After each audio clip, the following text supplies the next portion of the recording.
Fighters, good morning, सत श्री अकाल, वंदे मातरम और ईद मुबारक। दोस्तों आप सभी लोग ठीक हो और मैं भी ठीक हूं। वीडियो 2-4 दिन लेट हो गया लेकिन वीडियो बहुत अच्छा लेके आया हूं। आज का जो हमारा टॉपिक है वो है गवर्नमेंट जॉब या व्यापार। एक तरीके से हम अगर सरकारी नौकरियों की तरफ ज्यादा हमारा रुझान है या आत्मनिर्भर व्यापार की तरफ। दोस्तों आज भारत सरकार ने भी क्लियर कर दिया कि आपको आत्मनिर्भर बनना ही पड़ेगा। यस दोस्तों, क्योंकि भारत एक बहुत बड़ा कंज्यूमर है। भारत वर्ल्ड में सबसे बड़ा कंज्यूमर मार्केट अगर है तो कहां है? भारत के अंदर है। तो यहां पे बहुत बड़ा मार्केट जो है वो व्यापार के ऊपर निर्भर हो सकता है। लेकिन ज्यादातर जो पिछला जो चला आ रहा है गवर्नमेंट जॉब और सरकारी जॉब का जो प्रचलन है वो कहीं ना कहीं आज भारत को पीछे की तरफ लेकर के जा रहा है। तो आज हमें एनालाइज करना है कि सरकारी नौकरी या छोटा मोटा जॉब या फिर आपका अपना व्यापार, इसी के बारे में दोस्तों हम बात करेंगे। और अगर अभी तक आपने हमारा चैनल सब्सक्राइब किया कृपया कर लीजिए, क्योंकि दोस्तों आए दिन कुछ ना कुछ नया आपको जरूर मिलेगा। दोस्तों बिजनेस की हम बात करें और सरकारी नौकरी की हम बात करें, दुनिया में 10% लोग व्यापार करते हैं और 90% लोग कोई ना कोई गवर्नमेंट जॉब, प्राइवेट जॉब या छोटा मोटा अपना कोई ना कोई व्यापार या अपना छोटा मोटा कोई ना कोई किसी के अंडर में कुछ ना कुछ जॉब करते हैं। लेकिन अगर हम अर्थव्यवस्था की बात करें तो ये जो 10% लोग व्यापारी हैं ये 90% भारत की इकोनॉमी पर कब्जा कर रखा है और 90% जो जॉब वाले लोग हैं वो सिर्फ 10% इकोनॉमी पे भी कब्जा नहीं है। तो ये एक बहुत बड़ा डिफरेंस है। ऐसे बिजनेसमैन है जो भारत सरकार को भी कहीं ना कहीं लोन देते हैं। वो भी एक आदमी है, हम भी एक आदमी।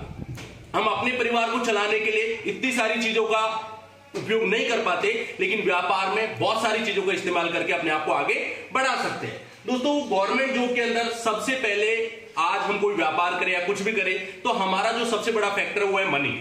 जैसे हम व्यापार खड़ा करने के लिए पैसा आपको चाहिए। दूसरा, आपको रिस्क लेने की क्षमता होनी चाहिए, क्योंकि व्यापार में प्रॉफिट होगा या घाटा होगा ये पहले से आप कैलकुलेट नहीं कर सकते हो। तो आपको रिस्क लेने की कैपेसिटी आपके अंदर होनी चाहिए। नंबर तीसरा, नॉलेज, क्योंकि जब तक आपको उस व्यापार का पूरा नॉलेज नहीं होगा तो आप व्यापार को अच्छे से कर नहीं पाओगे। और चौथा, आपको टाइम देना पड़ेगा। जबकि हमने गवर्नमेंट जॉब में या कोई ना कोई प्राइवेट जॉब में पहले से अपने टाइम को दिया हुआ होता है, तो टाइम भी एक कहीं ना कहीं बहुत बड़ी समस्या है। और सबसे बड़ा है पांचवा कि हमें व्यापार के बारे में ज्यादा ना पढ़ाए जाकर के जो हमारा एजुकेशन सिस्टम है वो हमें एक गवर्नमेंट जॉब क्रिएट करने का एक सिस्टम बनाया हुआ है। वो सिस्टम कहीं पे भी क्रिएटिविटी और व्यापार की बातें कम करता है, आपको सिर्फ एक नौकरशाही पैदा करने की बात करता है। तो एजुकेशन सिस्टम भी कहीं ना कहीं हमारा इस चीज के लिए जिम्मेदार है और उसे भी कहीं ना कहीं हमें चेंज करने की जरूरत है। ये जो पॉइंट है आज अगर हम बात करें कि किस तरीके से हम व्यापार को बढ़ा सकते हैं, और भारत के प्रधानमंत्री ने जो बात की है कि आत्मनिर्भर भारत। दोस्तों जब तक खुद आत्मनिर्भर नहीं होंगे तो आत्मनिर्भर भारत का सपना पूरा कैसे होगा?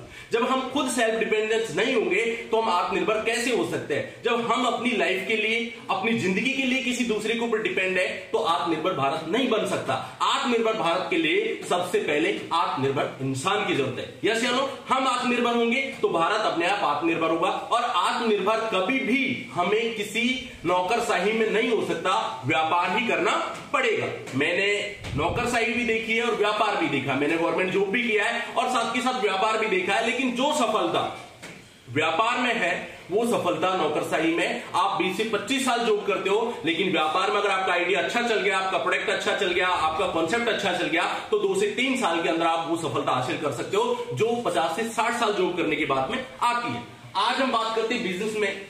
तो पैसे की अगर हम बात करें तो एजुकेशन में भी आप अपने बच्चे पे पैसा खर्च करते हो। अगर ऑन एन एवरेज अगर बात करें 1 लाख रुपए पर ईयर की बात करें, क्योंकि आज ऐसे इंटरनेशनल स्कूल है, इंग्लिश मीडियम स्कूल्स है, क्योंकि एजुकेशन को भी व्यापार बना करके छोड़ दिया। 1 लाख रुपए पर ईयर का एक्सपेंस आपके बच्चे पे आ रहा है। 25 से 30 साल आप उसको स्टडी करवाते हो तो ऑन एवरेज कितना खर्चा हो गया? 30 लाख रुपए के आसपास आपका खर्चा एजुकेशन में भी हो गया। और 30 लाख रुपए खर्च करने के बाद आपका बच्चा 30 से 25 हजार कमाने के कामयाब होता है। तो ये सिस्टम को कहीं ना कहीं आपको ये समझने की जरूरत है कि 30-40 लाख रुपए खर्चा करने के बाद हमारा बच्चा 25 से 30 हजार कमा रहा है। अगर उसी पैसे को हम बैंक में डिपॉजिट कर दे, जिस हिसाब से एक्सपेंस किया उसी हिसाब से अगर डिपॉजिट कर दे तो 25 से 30 हजार तो बैंक हमको इंटरेस्ट दे देगा श्योरिटी के साथ में। जबकि बच्चा जॉब लगेगा या नहीं लगेगा इसकी कोई श्योरिटी नहीं है। तो पैसा हमें ये लगता है कि बिजनेस में ही लगता है, लेकिन पैसा एजुकेशन में भी लगता है। आप अगर नौकरी पे जाना चाहोगे तो भी आपका पैसा खर्च होता है। नंबर दूसरा, रिस्क। व्यापार में आदमी रिस्क की वजह से नहीं जाता कि व्यापार चलेगा या नहीं चलेगा। लेकिन दोस्तों आज इस लॉकडाउन ने आपकी और हमारी या पूरे वर्ल्ड की आंखें खुल दी है कि नौकरी भी कभी भी जा सकती है। यस दोस्तों, पिछले अप्रैल, मई और अब ये जून आने वाला है, 12 से 15 करोड़ जॉब जाने के आसार हमारे जो आर्थिक समीक्षा है उसकी समिति ने यह आगाह किया है। वर्ल्ड में बहुत सारे लोगों की जॉब जा चुकी है और आने वाले दिनों में और भी जा सकती है।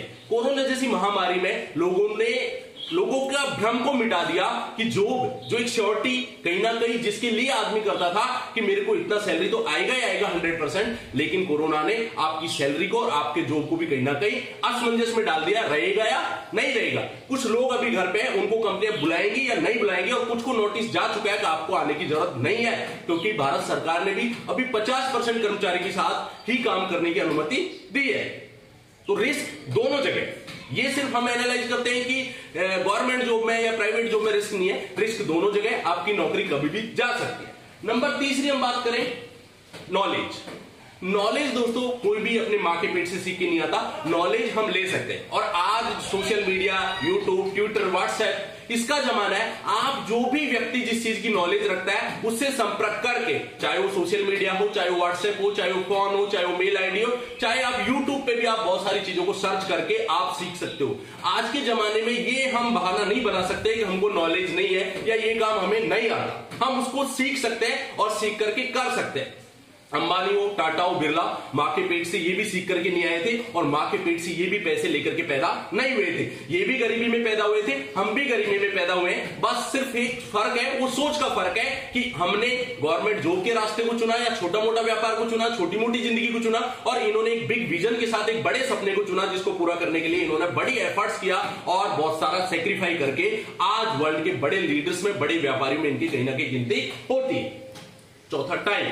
दोस्तों टाइम बशर्ते हमने अगर कहीं जो कर रखा है तो हमने उस टाइम को दे रखा है और उसी टाइम का पैसा हमको मिलता है। ऐसे ही व्यापार में भी हमको टाइम देने की जरूरत होती है, लेकिन एक समय आने के बाद आपकी टीम अच्छी हो जाती है, आपके नीचे अगर स्टाफ अच्छा हो जाता है तो आप कहीं पे भी घूम रहे हो तब भी आपका काम होता है। दोस्तों एक एग्जांपल, टाटा के लिए आज लाखों लोग काम करते हैं। लाखों लोग अगर 8-8 घंटे भी काम करते हैं तो 8 लाख घंटे काम हो जाता है। मींस एवरेज एक मनुष्य पूरे जीवन में जितना पैसा कमाता है टाटा एक दिन के अंदर कमा लेता है। ये कमाल टाटा की इंडिविजुअल स्ट्रेंथ का नहीं है, ये कमाल पूरी टीम का है। टीम वर्क, टीम के माध्यम से वो बड़ा पैसा कमाता है, ना कि इंडिविजुअल टैलेंट या इंडिविजुअल एफर्ट से इतना ज्यादा पैसे नहीं कमाए जा सकते। तो एक टीम क्रिएट करनी होती है व्यापार के लिए, और आप बीमार हो गए, आप नहीं हो इस दुनिया में, तब भी आपका व्यापार चलता रहता है। जैसे मैकडोनाल्ड के मालिक कब के चले गए इस दुनिया से, लेकिन उनका व्यापार आज भी चल रहा है, बर्गर आप आज भी खा रहे हो और उनको प्रॉफिट आज भी हो रहा है। तो टाइम जो है वो भी कहीं ना कहीं मैनेज करके व्यापार में बड़ी सफलता हासिल कर ली जाती है। दूसरा, गवर्नमेंट जॉब वालों के लिए बहुत अच्छा सुनहरा का, आपके आसपास कोई भी अनएम्प्लॉयमेंट है, बेरोजगार व्यक्ति है, उसको आप सहारा देकर के, आर्थिक सहारा देकर के एक व्यापार की शुरुआत कर सकते हो, जिसमें आप शेयरिंग कर सकते हो, शेयरिंग पॉलिसी अपना सकते हो। उसका कुछ परसेंट और कुछ परसेंट आपका काम वो कर सकता है, प्रॉफिट हम दोनों 50-50 करेंगे तो भी एक बहुत बड़ी शुरुआत की जा सकती है। क्योंकि गवर्नमेंट जॉब और व्यापार दोनों में दिन रात का अंतर है। इस अंतर को हमें समझना होगा, और आने वाली जो हमारी पीढ़ी है उसको हमको व्यापार की तरफ धकेलना पड़ेगा। जिस तरीके से हम गवर्नमेंट जॉब की तरफ ज्यादा प्रेशर करते थे, अभी जो जमाना है आत्मनिर्भर भारत का है, और आत्मनिर्भर भारत के लिए हमें व्यापार को ज्यादा तवज्जो देना होगा। और दोस्तों क्या क्या पॉइंट है जो हमारे भारतीय प्रधानमंत्री ने आत्मनिर्भर भारत के लिए 20 लाख करोड़ का पैकेज दिया है। दोस्तों 20 लाख करोड़ पैकेज एक छोटा मोटा पैकेज नहीं है, भारत की जीडीपी का 10% है, और भारत की जीडीपी का 10% कई वर्ल्ड की जो टोटल जीडीपी है उससे कहीं ज्यादा है। तो ये बहुत बड़ा पैकेज है, इसका बेनिफिट उठा करके, और लॉकडाउन जैसी समस्या और कोरोना जैसी महामारी में आपको एक खुद को चिंतन करना है कि हमें किस दिशा में जाना है और क्या हमारा लक्ष्य होना चाहिए। तो एक बहुत बड़ा बेहतरीन आप एक डिसीजन लेकर के एक अच्छी शुरुआत स्टार्टअप इंडिया के साथ कर सकते हो, आत्मनिर्भर के भारत के साथ में कर सकते हो। आपका कोई भी ओवन कॉन्सेप्ट आप स्टार्ट कर सकते हो, जिसकी वजह से आप रोजगार मांगोगे नहीं, कम से कम 10-20 लोगों को रोजगार देने वाले बनोगे। और जब हम रोजगार देने वाले बनेंगे तभी तो हम आत्मनिर्भर बनेंगे। यस या नो? जब हम खुद रोजगार लेने वाले बनेंगे तो हम आत्मनिर्भर कैसे बन सकते हैं? आत्मनिर्भर बनने के लिए हमें कहीं ना कहीं रोजगार देने वाला बनना है, ना कि लेने वाला। दोस्तों सबसे पहला पॉइंट, वोकल फॉर लोकल। बहुत जबरदस्त मतलब भारतीय प्रधानमंत्री ने समझाया, और हमें भी ये समझ में आना चाहिए कि फॉरेन की कंपनियां भारतीय मार्केट का इस्तेमाल करके करोड़ों रुपए लेकर के अपने देश में जाती है, लेकिन जब ऐसी महामारी आई एक भी कंपनी ने, फॉरेन की कंपनी ने आकर के भारत की सहायता नहीं की। यस या नो? लेकिन भारत के जितने भी बिजनेसमैन थे, जितने भी व्यापारी थे, उन्होंने कुछ ना कुछ अपना योगदान किया और करोड़ों रुपए डोनेट किए। भारत का पैसा भारत में रहे, तभी तो भारत आत्मनिर्भर बनेगा। और ये भारत सरकार के हाथ में ना होकर के किसके हाथ में? आपके और हमारे हाथ में।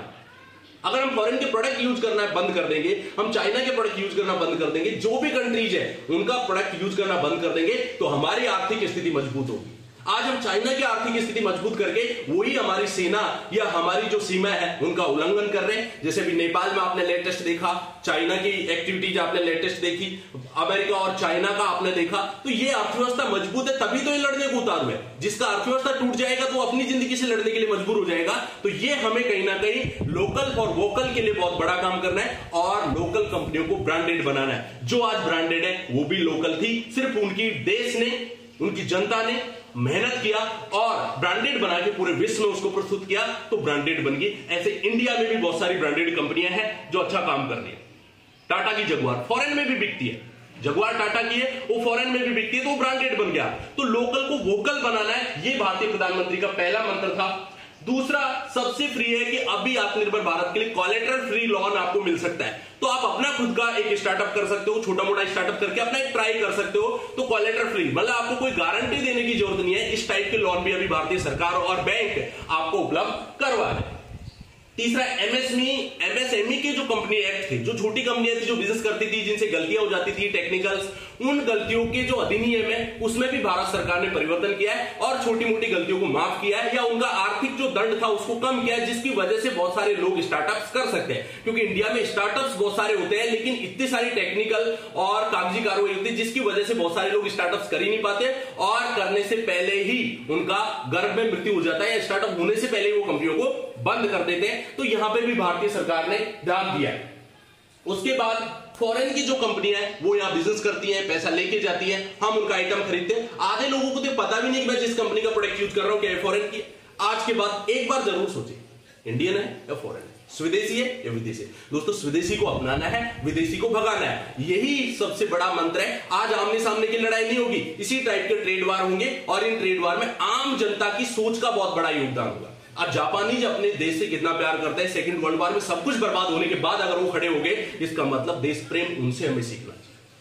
चाइनीज लोग बाहर की कोई भी चीजों का इस्तेमाल नहीं करते, इवन आपका यूट्यूब, आपका व्हाट्सएप, आपका सोशल मीडिया, कुछ भी वो इस्तेमाल नहीं करते। सब कुछ उनका देसी होता है, उनका स्वदेशी होता है, जिनका इस्तेमाल वो करते हैं और वो यूज नहीं करते लेकिन दुनिया को यूज करवाते हैं। पॉलिसी उनका देखिए, वो बिजनेस बाकी देशों से करते हैं लेकिन बाकी देशों का आइटम वो यूज नहीं करते। और कोरोना में भी बहुत सारे वेंटिलेटर, बहुत सारे मेडिकल इक्विपमेंट, ऐसे बहुत सारे प्रोडक्ट है जो चाइना ने पूरी दुनिया में बेचे। दोस्तों चाइना का माल आपने सोचा होगा कि लोकली बिकता है या लोकल माल बनता है। नो दोस्तों, चाइना ब्रांडेड भी बनाता है, लोकल भी बनाता है, जैसा आप बोलोगे वैसा बनाता है। आप सिर्फ एक बार उनको उदाहरण दे दीजिए, एग्जांपल दीजिए, ऐसा बनाना है वो वैसा ही बना करके आपको दे देता है। यही हमारे मेक इन इंडिया का कमाल होते जा रहा है कि धीरे धीरे बाकी कंपनियों को भी इंडिया में इन्वाइट किया जा रहा है।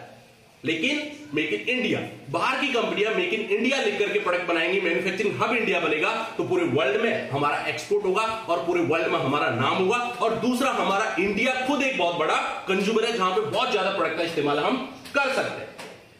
उसके बाद में हम नए स्टार्टअप्स के लिए एग्रीकल्चर को अपना सकते हैं। खेती के लिए एक बहुत बड़ा पैकेज भारतीय सरकार ने दिया है और जिसमें भी हम जो मेडिसिन वाले जो प्लांट्स होते हैं उनका इस्तेमाल हम ज्यादा कर सकते हैं, क्योंकि आने वाले दिनों में ऑर्गेनिक और आयुर्वेदा ये दो ऐसे सब्जेक्ट रहेंगे जिनके ऊपर बहुत बड़ा पैसा सामने वाला इस्तेमाल करेगा। आज जो इंसान पैसे कमाने की दौड़ में जो लगा हुआ था वो अब जिंदगी की दौड़ को भी समझेगा और अपने स्वास्थ्य से भी प्यार और प्रेम करेगा। तो एलोवेरा की खेती आप कर सकते हो, तुलसी की खेती आप कर सकते हो, अश्वगंधा की खेती आप कर सकते हो। ऐसे बहुत सारे औषधीय पादप है जिनको आप यूट्यूब पे सर्च करोगे आपको मिल जाएंगे।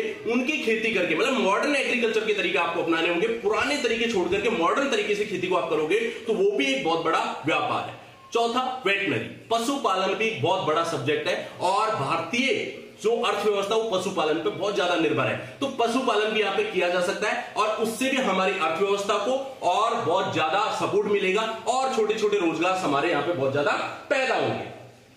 मधुमक्खी पालन है, ऐसे बहुत सारे हैं जिनका आप आत्मनिर्भर भारत का पूरा पीडीएफ देखोगे तो आपको पता चलेगा।